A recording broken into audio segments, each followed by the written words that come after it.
Record and then I'll, there we go. Okay, recording in progress. There we go. Yep. Well, hello everybody. Thanks for joining. My name is Andy Kelly. I am the chair of the Phoenix EMBS chapter. And we've got a webinar today by Dr. Eric Moss. The topic is Predictive Engineering to Develop Compelling Medical Devices. A brief summary of Eric's long list of accomplishments. Eric Moss was retired as Senior Director for DFSS DRM at Medtronic Restorative Therapy Group, responsible for developing and leading the DRM strategic plan. He was also the Chief Architect of Medtronic's DFSS, DRM-BB, and MBBB programs. Also recognized with the Medtronic Star of Excellence and was a Medtronic Technical Fellow. He joined Medtronic in 2009 after I'm losing my spot here. 30 years.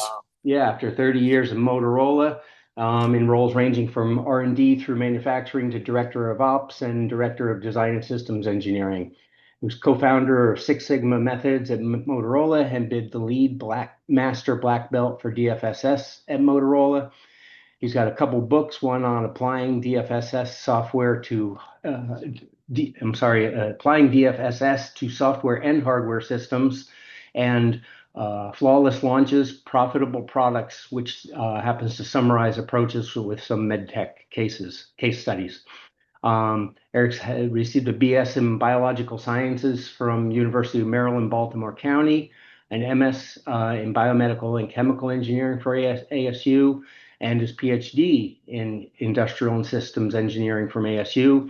Also serves as an adjunct professor at ASU and teaches a couple classes, including and a couple classes and at medtech companies, including BD, Biorad Technologies, Omnicell, West Pharmaceuticals, Roche, and Medtronic. Eric is a senior life member of IEEE, and he's now the vice chair of our local EMBS chapter. So we are very privileged to have Eric's time today, and take it away, Eric. Thanks, Well, everybody. thank you. Well, thank you, Andy. Thank you. Well, welcome everybody. And if you have any questions or comments at any point, feel free to put it in the chat room. Also, if I go too fast because I get excited, ever so gently, let me know to slow down. So, yes, predictive engineering to develop compelling new products. We're going to be going from deterministic modeling to stochastic, and I'll explain what that is on the coming slides.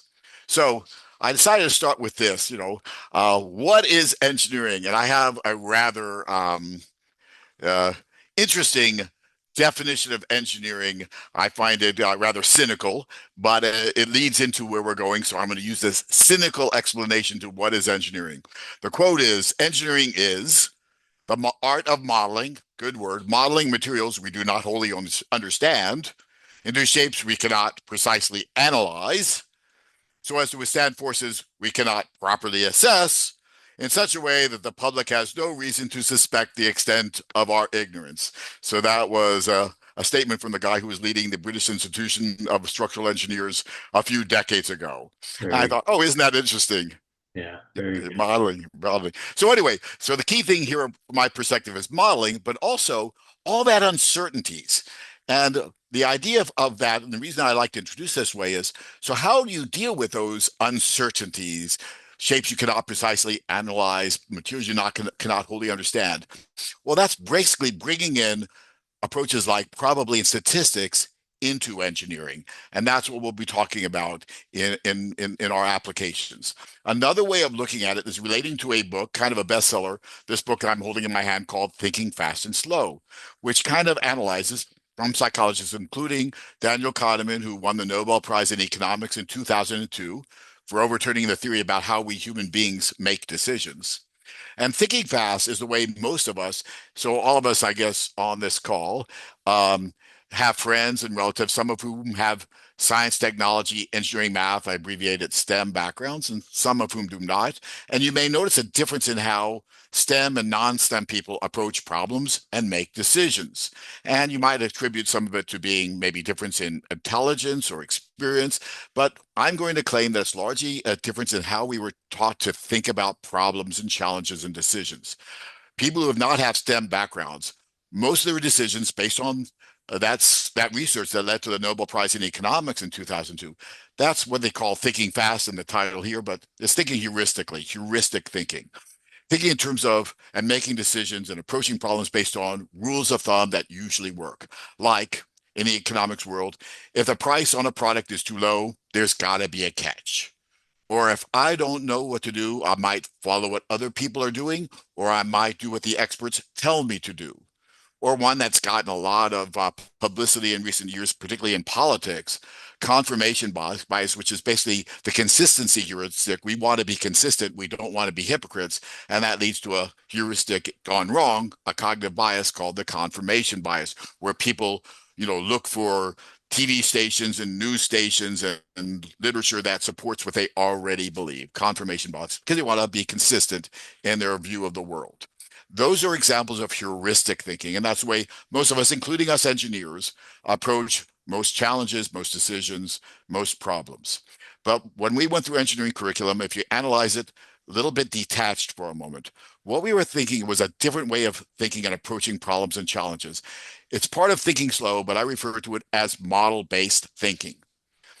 We think in terms of models, abstractions of reality. Sometimes those models are physical models, like a physical model of a heart, or a scale model of a bridge, or a scale model of a building. Sometimes they're mathematical models, like the ideal gas law, PV equals nRT, or Ohm's law, voltage equals current times resistance, or the ideal diode equation, I equals ISC to QV over KT minus 1, rolls off the tongue so easily. Sometimes we use simulation programs like finite element analysis for mechanical simulation, like circuit simulation programs as well. I'm going to show you a picture. This is from my master's thesis. When Andy introduced me, he mentioned I got my master's in biomedical engineering from Arizona State University. This is my master's thesis doing the simulation for a glucose sensor that actually freaking worked as simulated. I was so proud of it. Anyway, so a quick little story before I hit the forward button on this.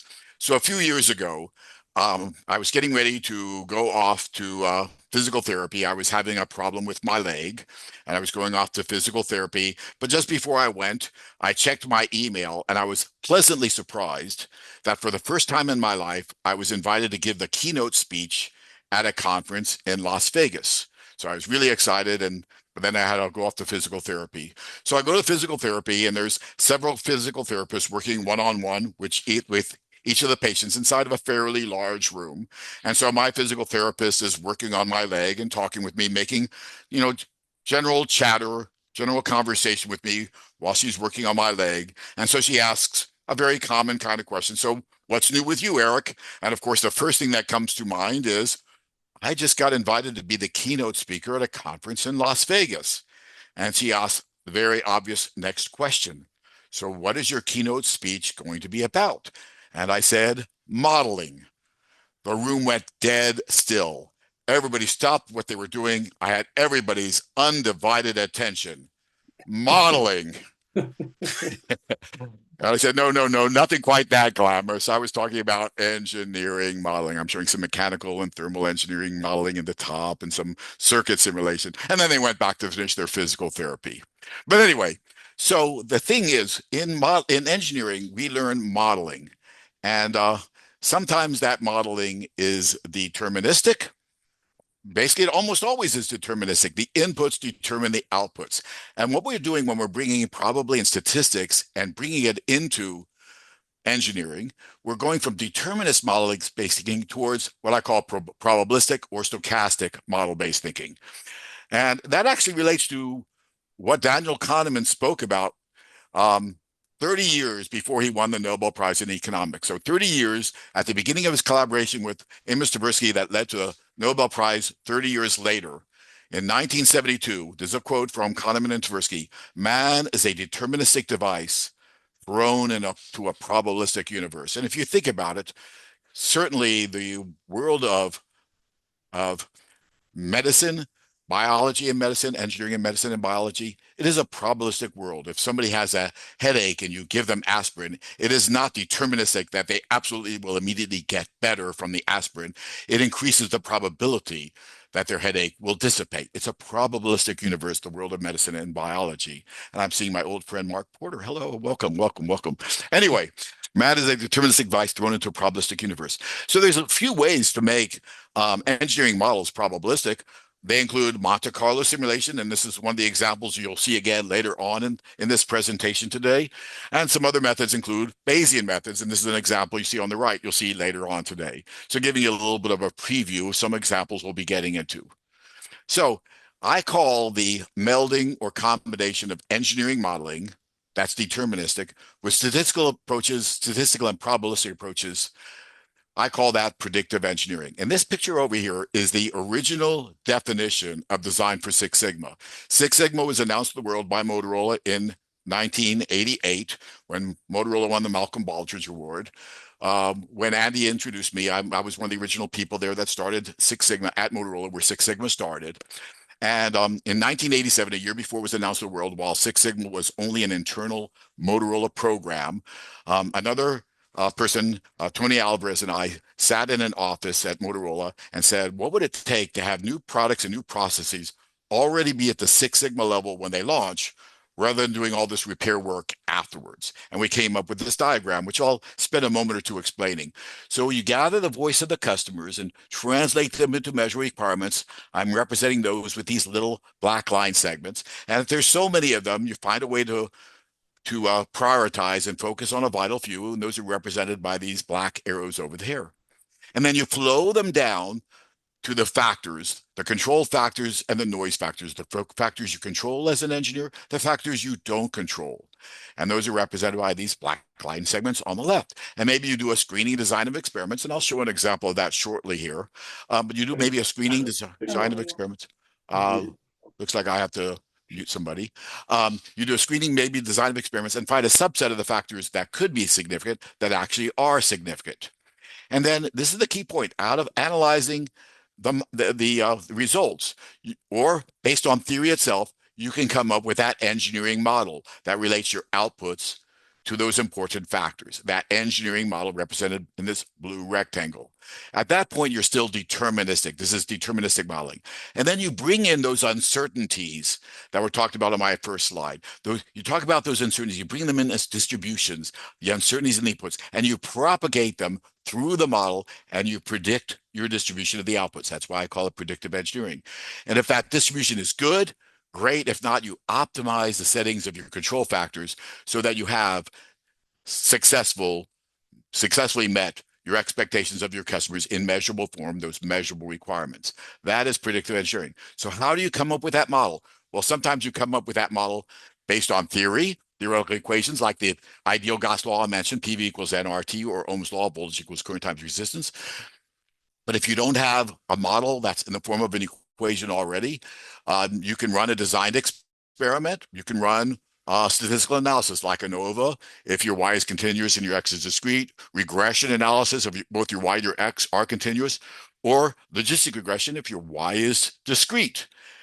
And if you have multiple factors, those will be your analysis methods, and you will vary those factors in a controlled designed experiment, design of experiments, and a more advanced version of designed experiments called RSM, response surface methodologies. And these will give you the model. And sometimes you can optimize directly from those models. But if not, then you can make them probabilistic with methods like Monte Carlo simulation and Bayesian methods. So that's kind of the overview of what we can do to take engineering modeling a step further and make it probabilistic, or the formal term is stochastic. And we'll be showing some examples. Let me start with an example, just starting with design of experiments and RSM, actually just starting with design of experiments. So I'm going to show you an example of a medical device in action. There you see a soccer player collapsing on the field. He has an implanted defibrillator. You just saw his legs shake. His sinus rhythm has been restored. He regains consciousness. He asks his trainer to get back in the game. The trainer says, no way, denies the request. So there you see it again. There is collapse on the field. So this is a defibrillator. And I actually have a little defibrillator like me, maybe not the example he has over there. This is a defibrillator. And at Medtronic, we were developing the next generation of defibrillator, internally called Blackwell. You see it over there. And inside it, the way that you get that high voltage to shock the heart, The defibrillation is with a transformer. So you see kind of a picture of the transformer, a little blow away view of the transformer. And the lady who was working on it, now she's been promoted to quality systems director, senior quality systems director at Medtronic, Julie Dobbins. And she made that part of her Design for Six Sigma project, predictive engineering kind of project. So you see here the kind of the expectations of the customers, the cardiologists, and electrophysiologists kind of flowed down requirements on the transformer. And there were multiple requirements for the transformer, which you see here in the lower left side. These are all I think there were 21 requirements on the transformer with lower spec limits and upper spec limits. So Julie Dobbins ran a design experiment varying some of the factors as seen at the upper left over here, several factors of this of the defibrillator, I mean, excuse me, of the transformer, of its manufacturing, decisions about them. And she had several components run through each of the cells of the design experiment, and for each of those cells got the mean and standard deviation. And so based on that, she was able to show, based on our settings of these factors, what the predicted capability, CPK, we want the CPK capability index, C stands for capability index, CPK, to be. And if it's good enough, if it's above 1.5, the CPK shows up in green. If it's almost good enough and probably sufficient under some circumstances, shows up in yellow between 1 and 1.5. But if it's less than 1 and even perhaps even negative, it shows up in red. So originally, with the original design and process, you see several of them, about 6 of the 21 requirements are in red. But now, based on the design experiment, she was able to optimize the settings so that almost all of them turned green or yellow. Just one remained in the red. That was the primary inductance. And so then she worked with a supplier on that to model with Monte Carlo simulation what it was as is, and then some things they could change at their process to improve it further. And she was able to get the CPK really, really good as shown over here. So all the requirements were met.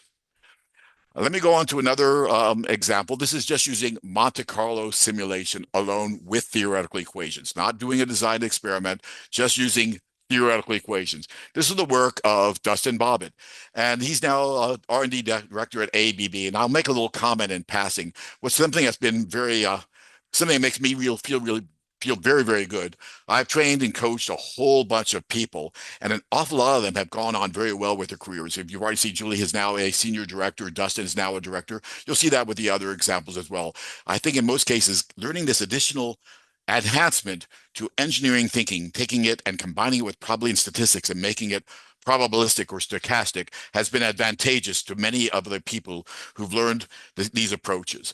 And here's the example of Dustin Bobbitt. This is kind of the summary of his DFSS Black Belt project. He gathered the voice of the customers. These were spinal surgeons, turned them into the system level requirements, flowed them down, did schedule risk analysis, did concept generation and concept selection with his spinal surgeons, did the robust design. I'll show you a little bit about some of these things over here with the Monte Carlo, and design for manufacturability. So I'll show you a little bit about each of them. So early on, he gathered the voice of the customer from the spinal surgeons. See a little bit of a summary up here in the upper right. And then he did concept generation with those same spinal surgeons, having them come up with some of their own ideas about how to do things to make the spine have the right shape, take care of some issues with the alignment of the spine, with the shape of the spine, some different ideas that the spinal surgeons were part of that concept generation process.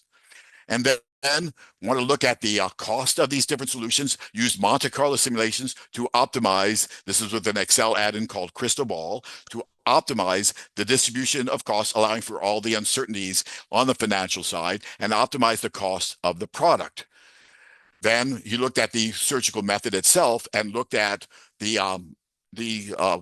implants representing what would go in there with the bones for the vertebrae, and looking at the variations and the angles using some trigonometry. So basically using studies in the literature and using math, including trigonometry, with a bunch of tangents and everything else to try to optimize the design of this enhancement to the spine to maybe straighten out the spine, align the spine, and so forth. And this is showing you the Monte Carlo simulation and how it optimized, and he came up with the optimal angles and sizes and dimensions of these spinal implants using Monte Carlo simulation. So all the implant sizes were optimized. And then he also applied this with the project manager to make sure this project would be on schedule, did Monte Carlo simulation of the schedule of the development of this spinal product called DRMAS. And so it won the Beacon Award in Medtronic Restorative Therapy Group. We had an award every quarter for the best product development team, and they won the award this particular quarter. So there you see the Beacon Award.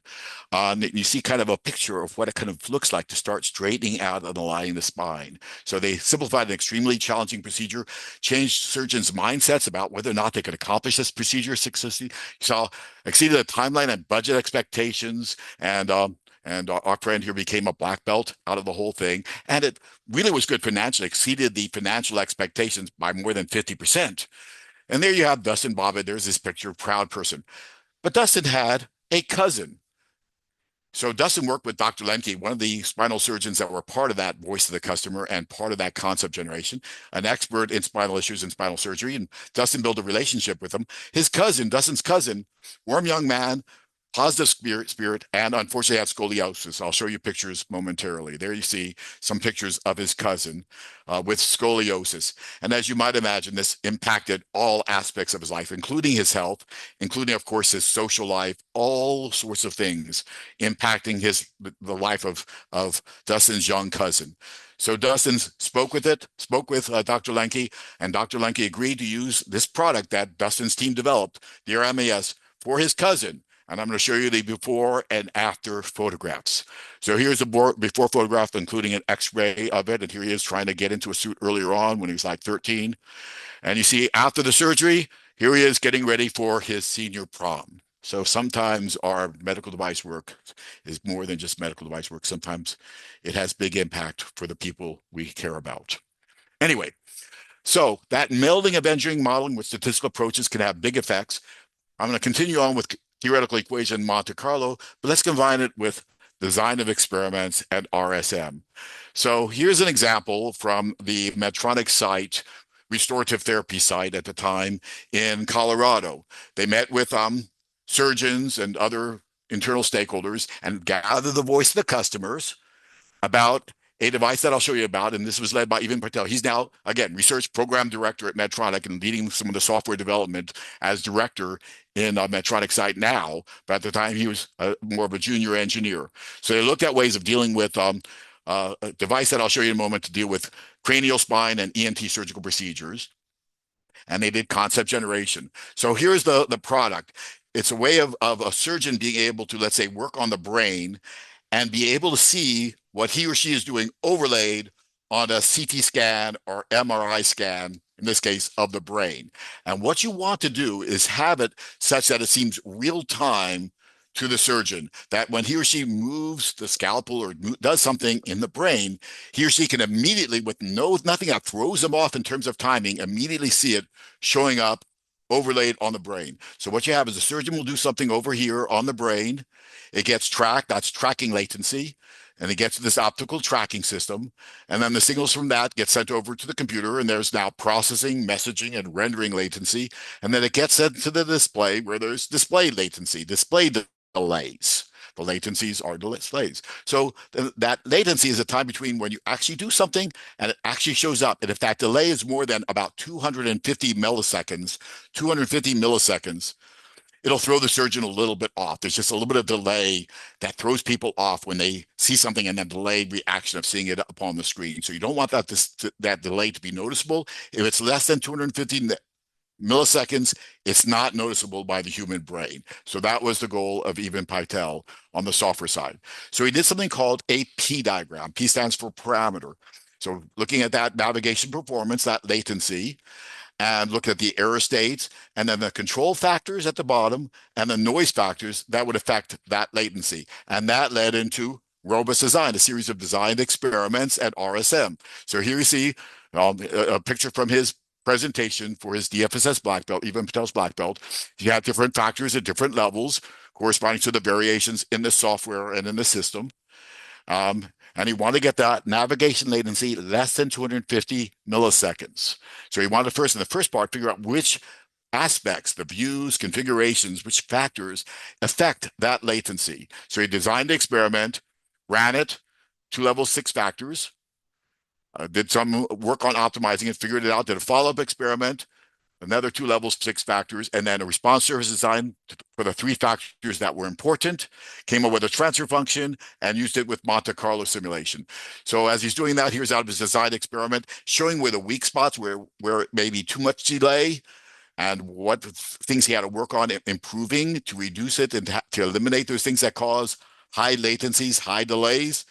And then based on his changing to the software, what would happen with Monte Carlo simulation. So taking that model and running it through Monte Carlo simulation, here was the latency earlier on before he did optimization. About half the time, there would be noticeable latency that would throw the neurosurgeon off. And after you did the optimizations, less than 5% of the time would there even be noticeable latency. And the surgeons loved it. So more than 17%. So this was even Patel's. I kind of show this on the left-hand side. Again, now he's a senior director of software development and program director at Medtronic.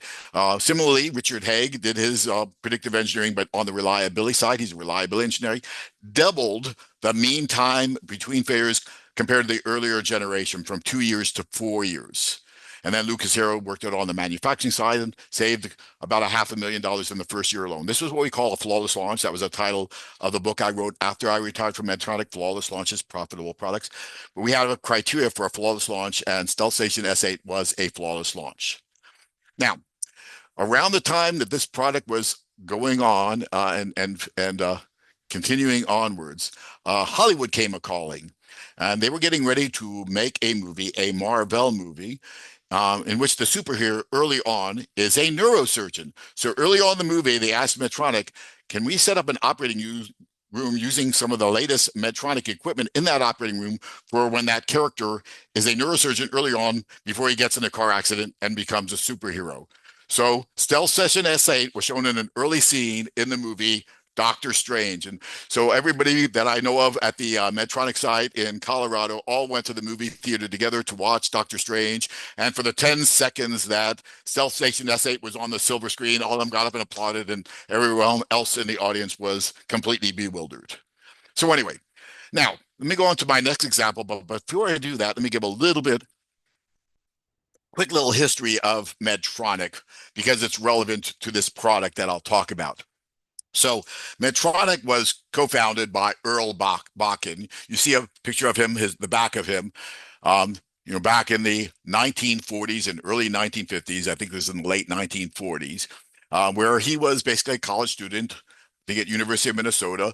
And during his free time, or when he was not taking classes, he formed his own little business of going in and repairing electronics at local hospitals in the Minnesota area. And he called his little business Medtronic for medical electronic. And in 1957, on Halloween, no less, there was a power failure. And there was a ward with a bunch of people who were connected to pacemakers, or connected to one pacemaking machine with their own lead, all being led by the same pacemaking machine. The machine went down, and one of the patients unfortunately died. And one of the doctors there, Dr. Lilley, suggested to Earl Bakken that a portable pacemaker could make a huge difference in these people's lives. They would no longer be tethered to that cable, to that wire, to the pacing machine. And he came up with the original pacemaker. And there's a little design he used. It was actually, based on a little clocking kind of mechanism that you would have in a metronome. So that was the original start of Medtronic, was a pacemaker. And so Medtronic was getting ready to develop the next generation of pacemaker, a pacemaker that goes inside the heart. At the time called PLIPS, for percutaneous leadless pacemaker system, PLIPS. You see a picture of it there. I actually have one here in my hand that I can maybe show close to the screen. I don't know how well you can see it, but there you have it. So we were working on Micra, and it was the first product at Medtronic to use what I'm talking about today, predictive engineering, extensively. And I'll show you a few examples. I'll start with the example of my friend Arshad Al-Fokaha. So again, you start with the voice of the customers. Here's electrophysiologists, cardiologists. You take their expectations and translate them into measure requirements and flow them down. And you see over here the actual reliably flow down for a percutaneous leadless pacemaker system. We wanted 97% reliably at 7 years. And one of the things it flowed down to was the reliability of the fixation of the attachment up to this pacemaker to the heart. And the attachment was to these little tines over here. So Arshad, PhD in mechanical engineering, wanted to design these tines so that you could rely on its attachment to the heart. So I'm going to show you a short little video made jointly by Medtronic and University of Minnesota with a little bit of an embedded little video where they did a little bit of work with a pig's heart. So here you're showing there, and you're trying to implant initially inside the heart. And let's say where you're trying to implant it initially is not the right space. So here they're showing it inside of a pig's heart. They're trying to place it, and it's not at the right place. It's not going to do a good job of pacing, so you need to recapture it. When you recapture it, you do not want to tear the heart muscle, so that imposes an upper spec limit of 3 newtons of attachment force or fixation. So now they reposition it elsewhere in the heart where it will do a good job of pacing the heart. And now you want it to stay for a long time, years and years and years. And that imposes a lower spec limit of 2 newtons of attachment force or fixation force. So there you had it, the requirement. And these spec limits were established by Vlad Rubak, working with porcine heart tissue. Lower spec limit of 2. Below that, you'd kind of come loose, and now you have a little pill-sized things going in a blood vessel, perhaps causing an embolism. And 3, as you saw in the video above 3, if you had to recapture it and reposition it, you might tear the heart muscle. Those were the spec limits. Target right in the middle at 2.5 newtons. You see these little tines over there. So Arshad flowed it down to the factors that could be important. And they want to do the experiment with engineering modeling, with finite element analysis using Abacus. So Arshad built the simulator in Abacus, finite element analysis. Vlad worked in the lab, and the two of them worked very closely together to reduce what we call the model error, the difference between the model and reality. So you could trust the model to reproduce what you would get with actual heart tissue. So Arshad and the team put together a P diagram. The P stands for parameter. What you want with microfixation is having it safely attached to the heart. The RSH detachment damage to heart tissue. There are control factors and noise factors. A lot of the noise factors were encountered by setting those spec limits of 2 and 3 newtons, including the tissue condition. But the main one left is a manufacturing variation of the tines. That variation will be brought in through Monte Carlo simulation shortly here. So you have 3 requirements: the thickness of the tine, the length of the tine, and since it curves, the radius of curvature. Those are the 3 factors, and there's variation in all 3 of those. That's a manufacturing variation that they wanted to account for. So Arshad, and I'm going to give like in the next 2 or 3 minutes, basically the equivalent of a 1 semester class in design of experiments. So those of you who've never heard of design of experiments before, I'm going to give you a very short class on design of experiments. If you don't learn it from here, great. Don't expect you'll learn it in a few minutes, but I'm going to give you a quick introduction to design of experiments based on Arshad's work. So if Arshad was only dealing with one factor, let's say only with time thickness, we would represent that experiment, that 1 factor experiment, with geometrically with a line segment with 2 levels: low thickness, thin; high thickness, thick. And we'd see what effect that has on our output, the attachment force to the heart.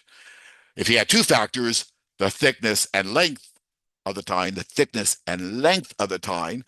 then you'd represent it geometrically with a square. You'd have low and high thickness, low and high length, these 4 combinations, the 4 corners of the square. That would be the design experiment. We call that a 2 to the 2 experimental design.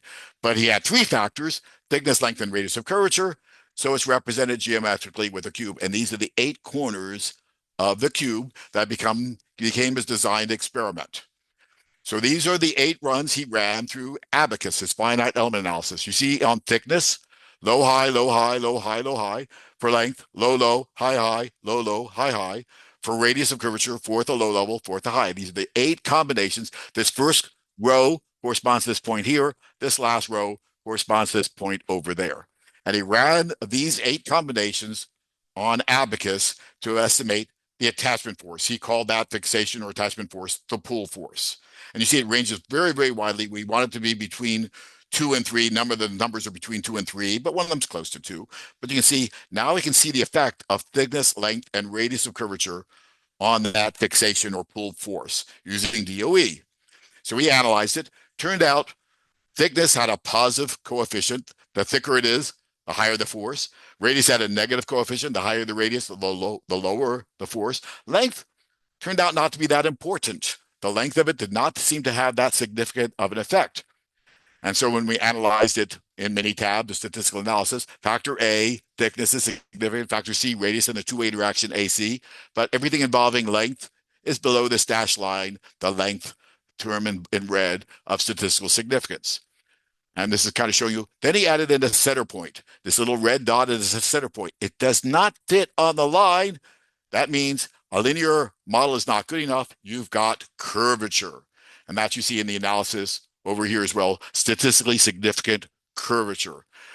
The way they deal with curvature is to add a few more runs on. So Arshad added these more 6 points called star points, represented here with these red dots. So the original design of experiments, these first 8 runs are these yellow dots on the cube.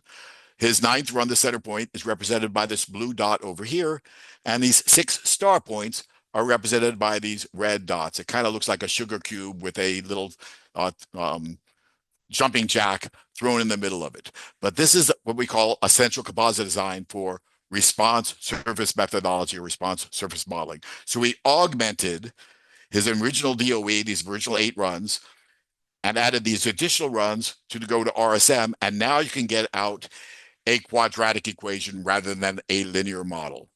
And here's the quadratic equation he got out of analyzing this RSM. You see terms with thickness, length, and radius of curvature as main effects, squared terms for the curvature, thickness squared, length squared, radius of curvature, and two-way interactions. So now he combined this model with Monte Carlo simulation, this model from response surface model with Monte Carlo simulation to bring in the manufacturing variation, take them through the model, and predict the distribution to the output. Okay, and I will answer, Georgie, your question in a little while. Let me get to your question in a few moments. So let me show you this, and then I'll try to respond to your question momentarily. So he put the model through the equation. Here's that equation with the original idea they had of what the thickness and radius of curvature would be with their distributions from manufacturing, propagated through the model, and predicted it wouldn't be good enough. Too often it would be below the lower spec limit of 2 newtons.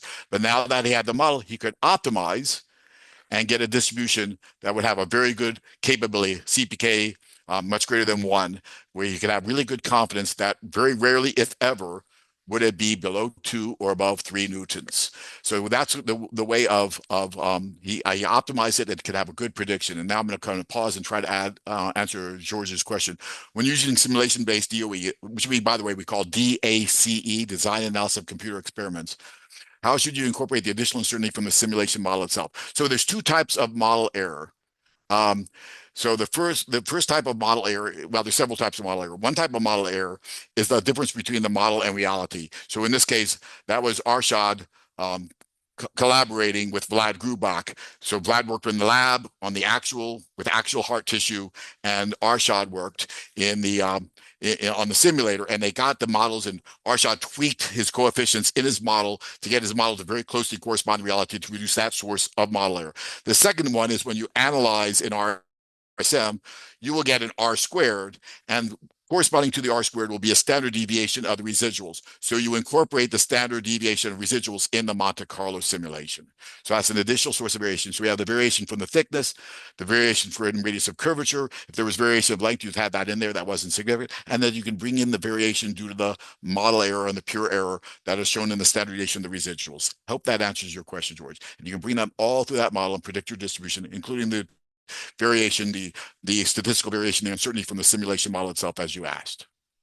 Okay, then let me show you another couple of examples. So here, this is a multiple response optimization Ryan Vogt did. He was working with a supplier of Vishay to optimize the antenna. So the physicians wanted to be able to communicate with this micro pacemaker inside the heart. And part of that was the antenna for it to provide medical telemetry B, we called it. So looked at the inductance, the direct current resistance, and the Q factor, the quality factor of the inductor. Again, he did a P diagram looking at the control factors in yellow and the noise factors at the top, ran DOE and RSM with Vishay, with the supplier, and then ran it through Monte Carlo simulation, but for 3 responses. So similar to what Arshad did on the mechanical side, this is on the antenna, the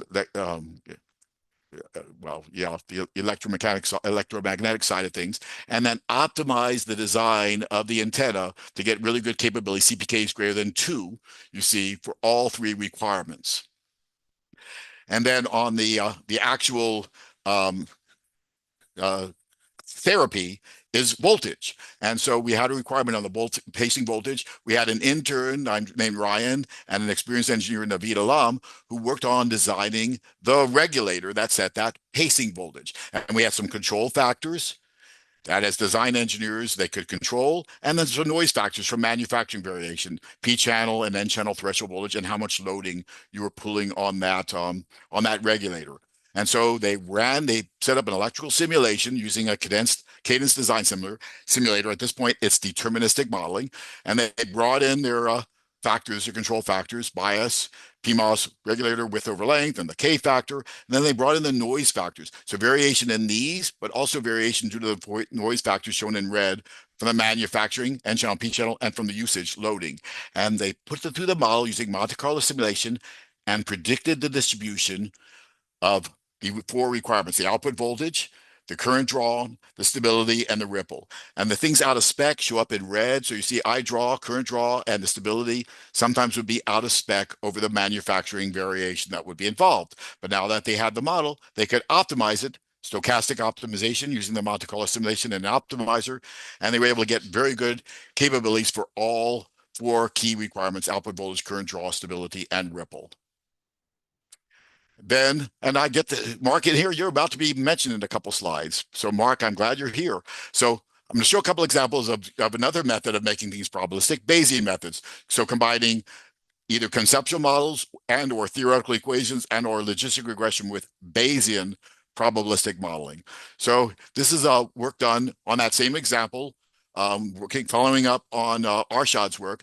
Mike Campbell, now a senior principal engineer at Medtronic, built a Bayesian belief network model for probabilities of things going wrong and them causing harm in the patient. You see the probability of patient harm. I'm not sure if you're going to be able to read it, but the probability of pulmonary embolism, the probability of harm from extraction, the probability of death, the probability of infection. And now that he had the probabilistic model, you could minimize the probabilities of these risks. And that became his Design for Six Sigma, DRM, we call it a Medtronic kind of project. And there is my friend, Mark, who's actually on the call right now. So Mark worked with Yan Liu and Sarah Burke on building a Bayesian belief network using a tool called, at the time, AginaRISK, now called Agina.ai, for stiction in an accelerometer. So when you're having a pacemaker, you want it to pace the heart differently if you're running in a marathon or if you're sleeping, and you can detect your activity level using an accelerometer, but you don't want the accelerometer to get stuck. The formal term is stiction. And Mark and his team were able to build a Bayesian belief network for the model using binary logistic regression as part of the model and predicted the probability of this happening in vivo in a patient. And you see it was very low, like 12 in a billion. I think that was for the link device, but similarly for the micro device, the probability of being stuck.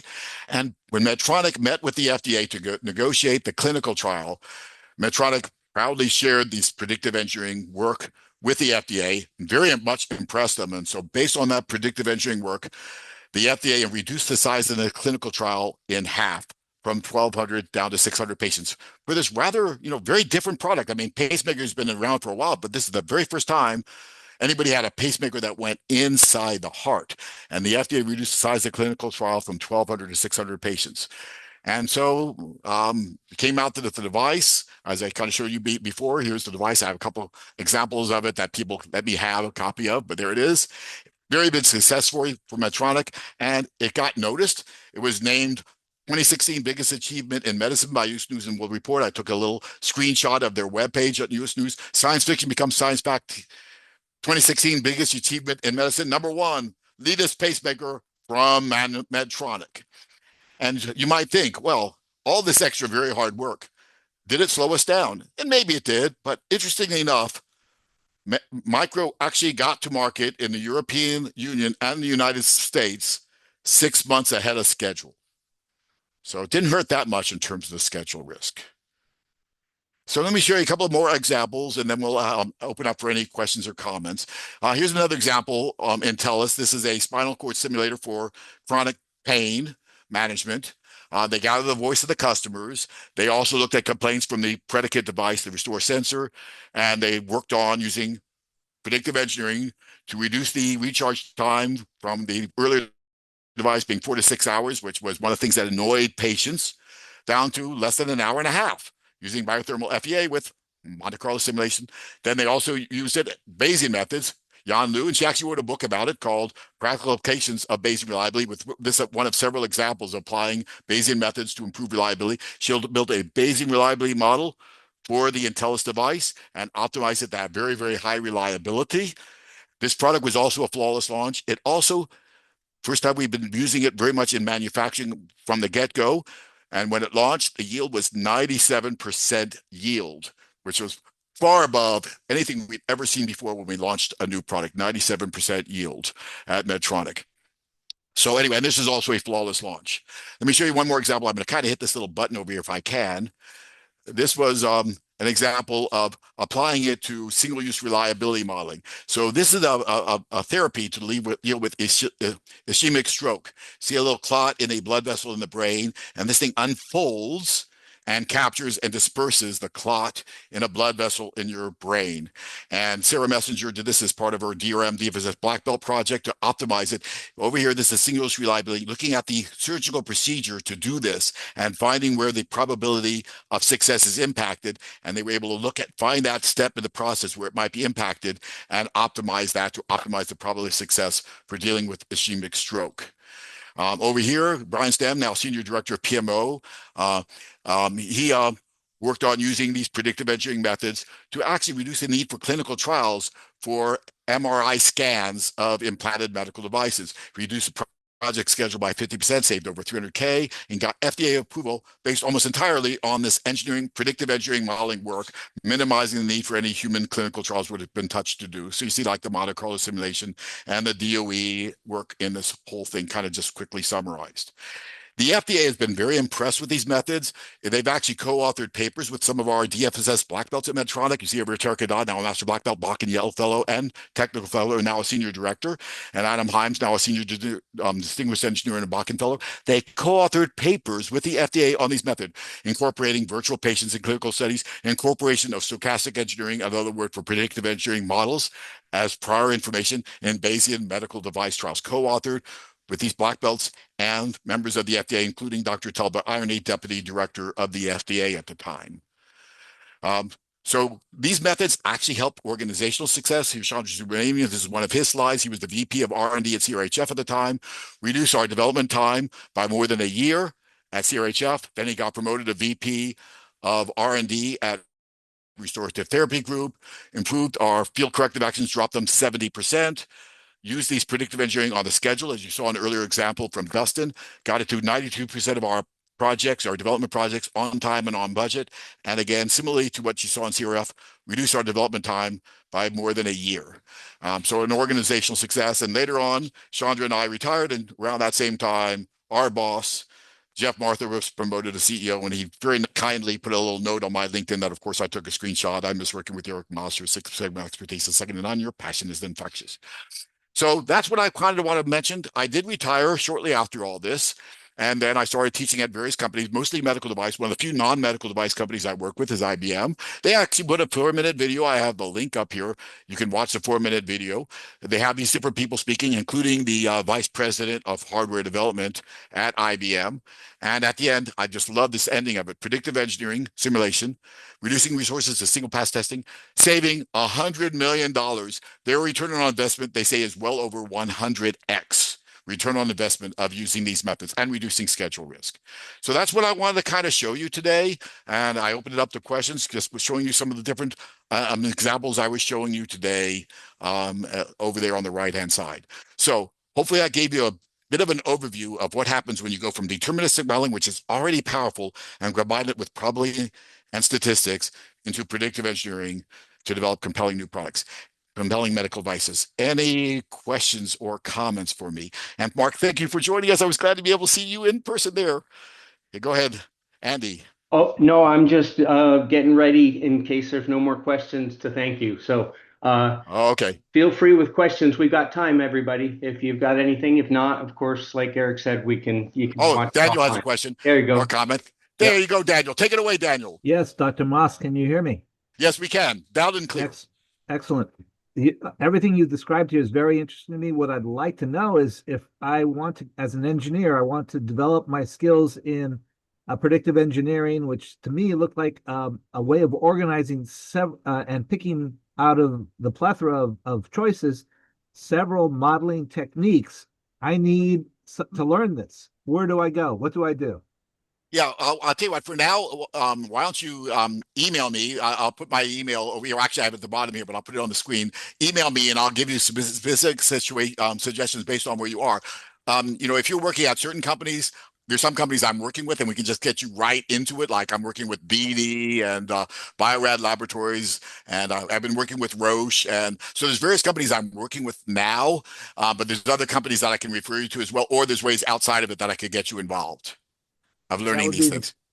my request would be for outside of as this would be all self-funded. So is that Okay, no possible? problem. Yeah, Okay, and actually, yes, it's possible. So, in fact, I've made some video recordings of some of my lectures, and I can give you a link and let you watch some of the video recordings. And then, if you need to be supplemented, we can set up time for you to meet with me, and there may be some other things that we could also send your way.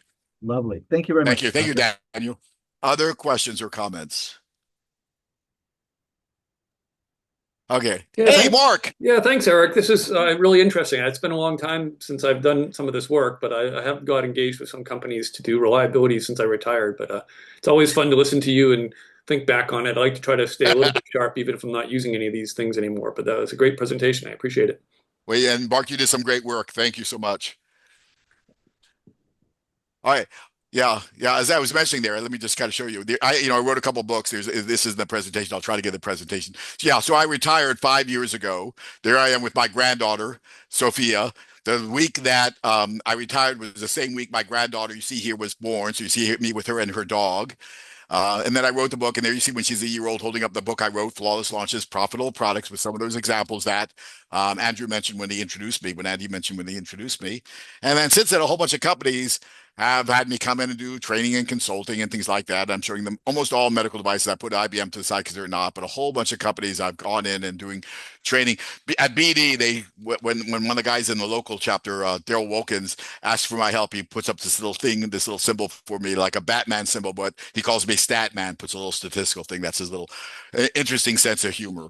Anyway, um, other questions or comments? No. Well, on behalf of all of us, thank you very much, Eric. I have to say, for me at least, this was extremely educational and entertaining, which is a really nice combination. So very much appreciated. I don't know the details of how we manage the video, but we will reach out to to the community when we know where you can find that video. And other than that, we look forward to our next speaker. We don't have a specific topic or date yet, but we're trying to try and do this again in first quarter of next year. So thanks everybody for joining. A special thanks to Eric. Really, really fantastic. Appreciate it. Yep. Thank you. Thank you for putting it on. Have a good day. Yep. Thank you. Thanks. Thank you guys. Cheers. Bye. Thank you. All right. And yes, I'll stop recording now. And yes, Yeah. as it turns out, I can